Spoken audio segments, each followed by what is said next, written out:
Црногорскиот премиер Душко Маровиќ изрази надеж дека по неговата земја и Македонија наскоро ќе може да се зачлени во НАТО. Маровиќ зборуваше за натамошното проширување на алијансата за време на церемонијата во Вашингтон за официјален прием на Црнагора во НАТО, пренесе македонската телевизија. Македонија беше отидена многу далеку, но од различни причини застана на тој пат. Верувам дека сега се создаваат околности и внатрешна атмосфера во Македонија да се тргне со забрзана интеграција не само во НАТО, туку и во Европската Унија, изјави Маровиќ.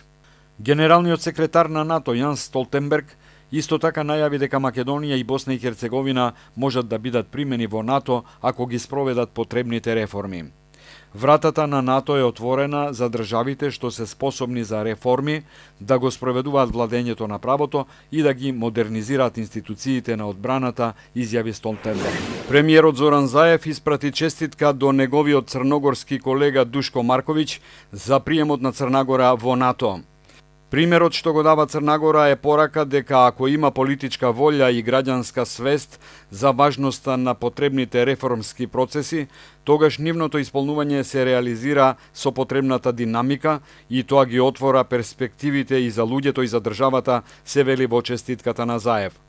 Овој сигнал на отворени врати на НАТО, се додава во честитката, е силна мотивација за новата влада на Република Македонија, што ја предводам да продолжи да работи според демократските вредности и владењето на правото и вложувајќи во потребната модернизација на армијата според НАТО стандардите, во најкраток можен рок да ја обезбеди атлантската иднина на Република Македонија, се вели во честитката на премиерот Зоран Заев до неговиот црногорски колега Душко Марковиќ.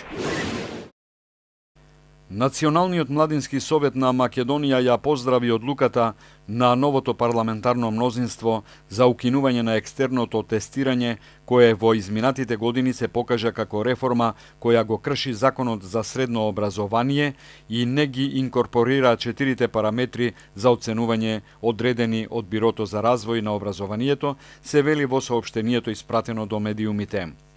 Апелираме до новото парламентарно мнозинство и до новоформираната влада сериозно да ги земе предвид забелешките и препораките на младинските организации при креирањето на политиката и реформи